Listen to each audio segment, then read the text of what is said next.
We're waiting for a Republican member to begin the hearing, and we'll wait 5 more minutes. And then what? Would turn into pumpkins? The sergeants are calling, and if any of you are watching television, and we're on now, please come down. And here comes Vice Chair Norby.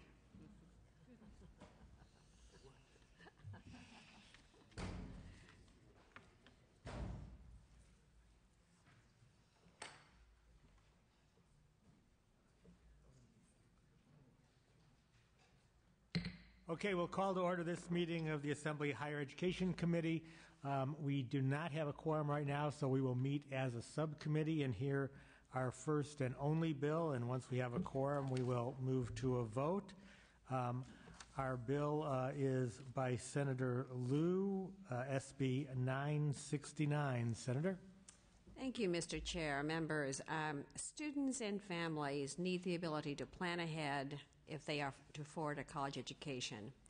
SB 969 establishes a state resident student UC and CSU fee policy and requires that any changes in fees be gradual, moderate, and predictable. The bill also reasserts California's commitment to providing access to affordable public higher education and financial aid to those in need.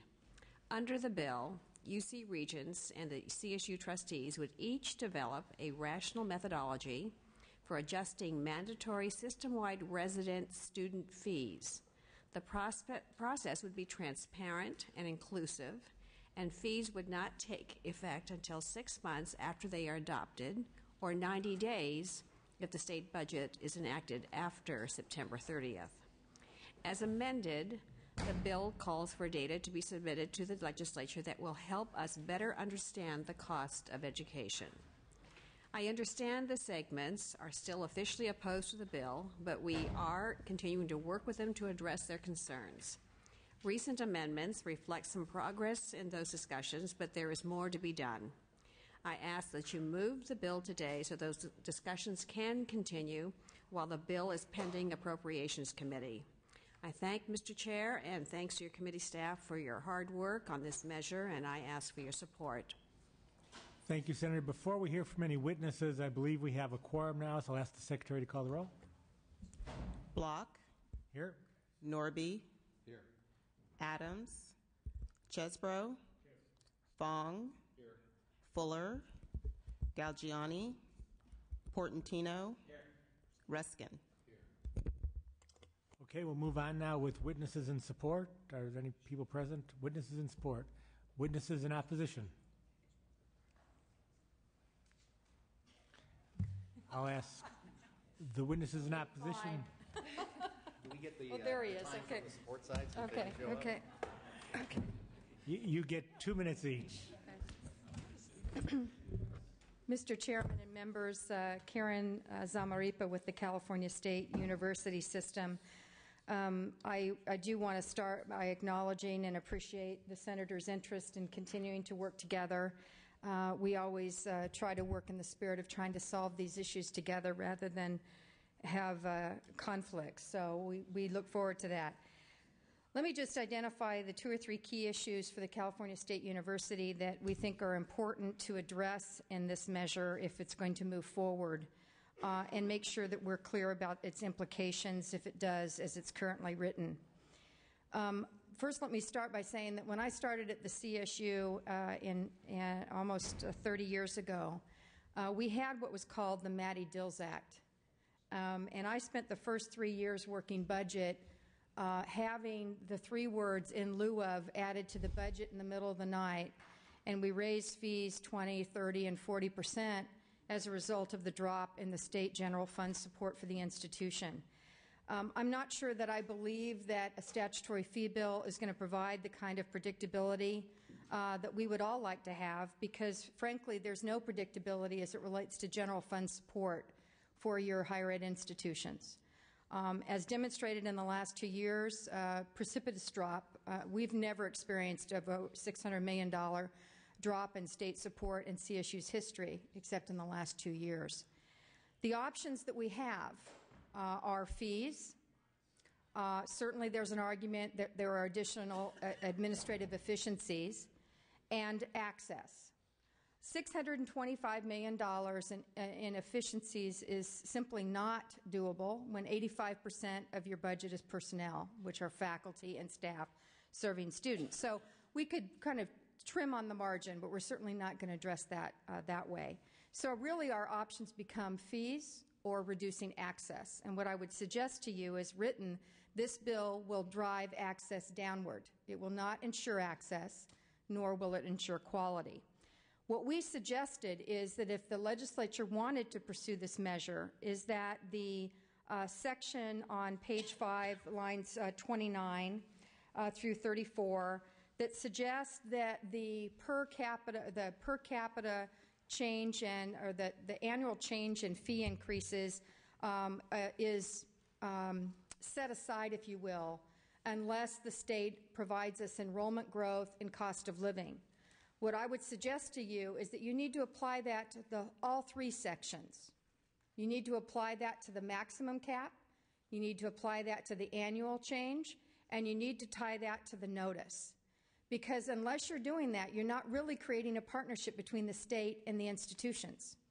You're not doing that. So we had suggested that that language be there, that if you meet your end of the bargain, then obviously you can hold us to the end of ours. But you're not doing that with the full provisions of this bill. So as it relates to notice, let me just talk about notice for a minute here.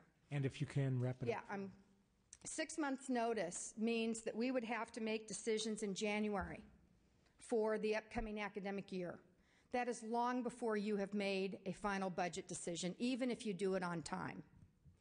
If we have to adhere to the 90 days and you don't pass a budget until September, that effectively means we cannot raise fees until the following spring. Nor can we raise those fees above your cap level to frankly make up for the half a year of loss of revenue. So effectively, we'll have no choice but to cut enrollment. So I think we need to be very careful about how we proceed on this, and we look forward to continuing to work with the author. But again, I think that we need to be honest about what we do if this bill is enacted as it's currently written. Thank you. Well, Steve, you have no time left. Thank you. But the chair will be happy to give you 2 minutes if you want. I appreciate that. And in fact, let me start by thanking Senator Liu. As she knows, we look always forward to working with her. We expect to be working with her for some time over the next 6 years at least. And so we want to make sure that, in fact, we protect that relationship. And we also appreciate the work that her staff and the Senate staff have done to try to make the bill better. Unfortunately, it still doesn't get us there. One of the major flaws with the approach is that it assumes that the rise in fees is tied to the cost of instruction, when in fact, if you want to look at history, especially over the last 20 years, the rise in fees, the ebb and flow, and primarily the ebb in fees, has been the result of wavering state support. So to drive a model that is based on controlling costs is not going to get us there. It presents a false promise because ultimately it's the level of state support that's going to raise the issue as to whether fees are going to be raised or not. And we certainly recognize that challenge at the university. We've been working on this issue, I think, in earnest in the last year as part of the UC Commission on the Future. It's been one of the major topics for that board, is to try to come up with a process by which students could be assured that there would be some predictability, one of the factors that I think Senator Liu identified in the rise in fees. We accept that fundamental responsibility, and we're working at it very adroitly. I should also mention, as Karen did, about the 6-month moratorium. We believe that that's not workable unless we are allowed some leeway on mid-year fee increases, and leeway in terms of not only the amount of time that we would have to place a moratorium for mid-year fee increases, but it can't be tied to when the budget is adopted. It has to be tied to what is adopted in the budget. So to the extent that we plan on a certain amount of funding and we base fees on that level of funding, and in fact, when the legislature and the governor agree to a budget, the level of funding is much lower than that amount, and we could certainly talk about a threshold, I think the drive to raise fees is going to be there, because we have to, as Karen said, we have to maintain access, we have to maintain quality, and we're not going to let the state down with regard to trying to protect, I think, some of those critical features of the master plan and also what the University of California's mission is. I should also mention, and I'll try to just do this briefly, that we have made every effort to protect those who have the least ability to, in fact, pay for the cost of increases in tuition and fees. And we've done that through a number of ways. We've done it through the Blue and Gold tuition program, which basically covers students from families who make less than $70,000. They have, in fact, been protected from the fee increases. We have also done it through something called Project You Can, which is an effort by the university over the next 5 years to raise $4 billion in scholarships. And in that vein, trying to protect middle-class families through the availability of scholarships.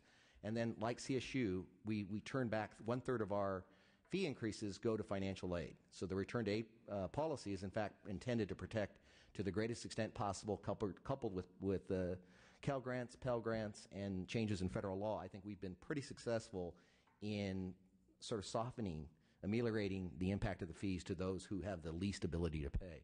So let me just close by saying we are certainly willing and offer and pledge our support to trying to come up with something that will provide some predictability and hopefully provide some control over time. But if you attempt to get away from the fact that we are tied so significantly in terms of instruction to the level of state support, I think we're going to be fooling ourselves. So we need to really come to grips with that. We've spent time with the senator's staff, and what's become clear to me is this is a very complex issue. There's no easy answers, and whatever we come up with is going to have to be, I think, tested over time to see if, in fact, it works. So I'll stop there. Hey, thank you. Are there any other witnesses in opposition? Please come forward. Just state your name and organization. Okay. That's all right. Come and tell us who you are and what organization you represent. Yes, I'm Roberto Torres. I'm with the California State Student Association, representing the 450,000 students in the CSU. I am the Vice President of Ledge Affairs for one more day. Today is my final day, so and it's my last. Since there were no other witnesses in support, if you'd like to make a statement, please feel free. Thank you.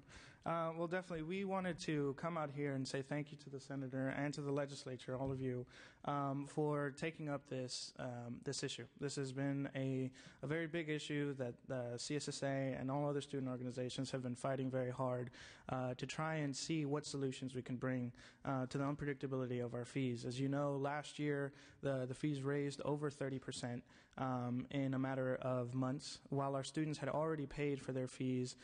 So coming back in the fall semester, lo and behold, they had a very big surprise waiting when they had more money to pay when they thought they were fully paid. So it's been a concern that our students have been suffering with. I think over last year's academic year, you saw many students turn out because they were upset that our fees were going up without really any justification. We received an over 30% fee increase, but at the same time, our professors were being furloughed, and the quality of our education was suffering quite a bit. So you can understand the frustration of our students when they saw that we're paying more but getting less of an education. We believe that this bill is addressing that concern. We desperately need some kind of predictability in our fees. The one concern we do share with the CSU is the 6-month notice, but for a little different reason.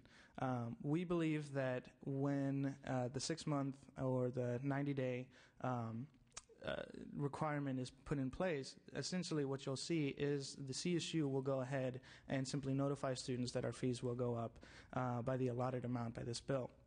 We'll constantly be seeing that so that when time comes, the fees will go ahead and increase anyways. In an ideal situation, students wouldn't be facing additional fee increases. However, with this, at least we would have a predictable increase in our fees as well as a moderate increase. So we see the need for that, and we just wanted to thank you all for looking at this, and we hope that we'll be working with the senator and making it an even greater bill, and hoping that our students can do better in the future. Thank you. Last call, witnesses in support, witnesses in opposition. Okay, seeing none, we'll take questions or comments from the committee. Mr. Ruskin. Thank you, Mr. Chair. Senator, I'm glad to see the bill. It's an important subject, and I'm glad to see as well the inclusion of the idea that the state shall bear the preponderance of responsibility for funding post-secondary education, because I think ultimately it is a societal investment, even more than an investment in an individual's future. I wanted to get your thoughts on something. So, one of my concerns is how do you envision this working, in the sense of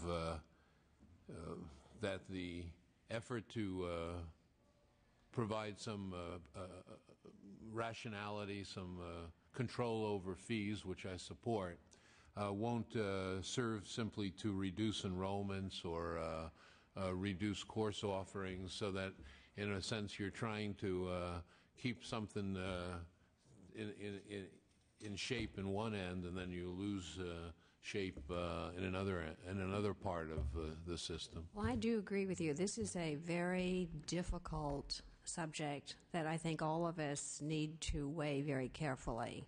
And so I've just put something on the table that is not finite. It's a work in progress. And it's something that we need to listen to both the institutions that we love and support very much, along with the young people who come through our institutions and the investment we make as a state in their livelihoods. So it's not so when you get down to the detail, which you're talking about, how do you weigh these things? I mean, their concern is state support.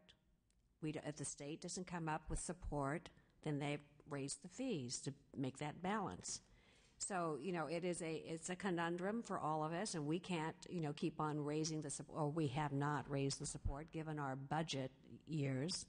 And so it is a balance here, and we're trying to find a framework by which we could all live by, given the principles that fees should be moderate, gradual, and predictable, so that our families have some kind of expectation.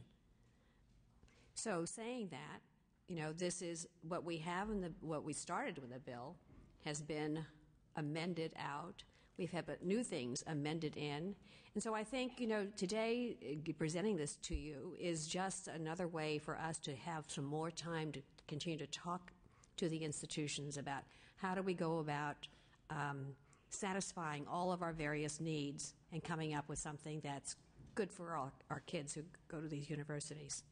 So I can't answer you specifically because I think it's a moving target, but you have my commitment that we're not going to move anything anywhere without the support of everybody in the room. And I appreciate the conversation. I'll support the bill because I'd like to see this conversation continue. It's the difficulty we face right now. That it is. If how to reaffirm the tenets of the master plan in this environment without while we contain fees, and it's a difficult subject. Thank you. Thank you, Mr. Ruskin. Mr. Adams. Thank you very much, Mr. Chairman. Senator Liu, I was wondering if you could please expound on your statement that you weren't going to move anything forward until you have consensus. Does that imply that you're not going to be seeking a vote on this bill today? No, I'm going to, in order to move it forward, I'd like to have that vote in August, but if I can't find consensus by August, then, we could reintroduce something in January. But, I'd like to give it a few weeks to see if we can find something that we can all agree on. Thank you. Thank you, Mr. Adams. Mr. Fong. I wish we didn't need this bill, but the situation is such that we do need it, and I appreciate your work on this. Having a daughter that attends UC San Diego and another one that's going to enter CSU, I'd like some predictability in my cost, and so I have some vested interest in supporting this bill. But I'm against fee hikes in the first place. But given that we do have some, I appreciate you introducing this bill. Thank you. Mr. Chesbrough. I have a slightly narrower and more specific concern. Obviously, I agree with previous comments about the larger problem and and I appreciate your effort to engage in this conversation. The notification requirements, I was busy trying to read in the bill. They're referred to in the analysis as having to do with the fee increases for the upcoming academic year. We experienced not too long ago a supplemental fee increase that was imposed on students after they had already paid their fees. And I wondered if the notification would apply to that situation. Well, we certainly. Yeah, well, yes. I mean, we're going to work on that, and yes, I think that needs to happen. Well, the reason I bring it up is because I'll leave the campus nameless for the moment, but at least one campus that I'm aware of, didn't happen to my son, thank God, because he read his email about 24 hours before the death penalty was going to be imposed. Students were disenrolled because they failed to pay their fees. Some were out of the country, some were, and kids don't even read emails these days, they text, and parents weren't notified. And it didn't happen, like I said, didn't happen to me, but it did happen to other students that I'm aware of. And so and now other campuses that didn't have such over-enrollment problems were much more compassionate and charged like a $20 penalty or something, But in any case, that just seemed really outrageous to me that currently enrolled students could be disenrolled because they failed to have adequate knowledge that there was a supplemental fee increase that had taken place. So that's compared to the big problem you're trying to solve, that's a small one, but let's fix that problem, okay? Thanks. Thank you for bringing that to our attention. Moved by Member Ruskin, seconded by Member Fong. This is a tough issue, always raising of fees. I strongly support the idea of predictability in student fees and keeping fees as low as possible in the name of access. On the other hand, when you limit fees, you are indeed limiting access. And, I've seen before the impact on students when there aren't enough faculty available to teach classes and you have closed classes, you have 100 students waiting for a class that only seats 30, you have students who are taking 6 years or 7 years to finish a 4-year degree. So to the extent that the state doesn't provide funding, I think there is a role for student fees to provide some of that help. And that's why when the first bill was brought to me in its original form, I had real concerns about it. And I very much appreciate the authors working with us. As the author acknowledges, the bill hasn't reached its perfect state yet. But it's come a long way from the initial bill, which really troubled me in terms of limiting access, not intentionally, that certainly wasn't the author's intent, but having the effect of limiting access because it would limit funding to institutions. So I'm going to be casting an aye vote to let the bill continue to move through the process, but the chair won't be making a recommendation on this, but I will be voting aye. And if there are no other comments, Mr. Norby. Maybe you can help me with this, Mr. Chair. You've been here longer than I. I pay tuition to USC, but another parent pays a fee to a UC. Is there a difference, or just the difference in wording, or is it the same thing? Well, originally... Why are we afraid of the T word? Because when I first saw fees, I thought there were student fees for athletics or whatever, and, this is the... Yeah, in the master plan originally, the idea was that students didn't have to pay instructional costs themselves. The state would underwrite all instructional costs. As long as we don't call it that, we're still following the plan. And then at that point, students were, in fact, paying fees for other things, intramural athletics, whatever the fee might be, lab fees, et cetera. As budgets have changed and taxpayer support for education has dwindled, now students are indeed paying the cost of instruction, and tuition would be a more accurate term. That's the difference. Okay. So it's the same thing. Mm-hmm. Okay. I thought it was, and I thought there was a reason we didn't use that word. But seeing the master plan doesn't allow us to, right? Seeing no... Oh, yes, Mr. Portantino. It's sort of as George Carlin says, we used to say shell shock, now we call it post-traumatic stress disorder. So if we still called it shell shock, maybe we would deal with it better. Thank you, Mr. Portantino. Seeing no further comment or questions, Senator, do you wish to close? I just simply ask. I mean, this is a very difficult subject matter, and I appreciate your taking the time to hear the bill out today, and would encourage your support of the bill as we move this forward. And you have my word that we're not going to do anything that we wouldn't gain more support of those who are opposed to the bill. Thank you, Senator. I'll ask the Secretary to call the roll. Block. Aye. Block I, Norby. Adams. Adams, no. Chesbro. Aye. Chesbro, I. Fong. Aye. Fong, I. Fuller. Galgiani. Galgiani, I. Portantino. Aye. Portantino, I. Ruskin. Ruskin, I. Okay, 6-1, your bill is out. Thank you. Thank you very much, members. Do you want to open?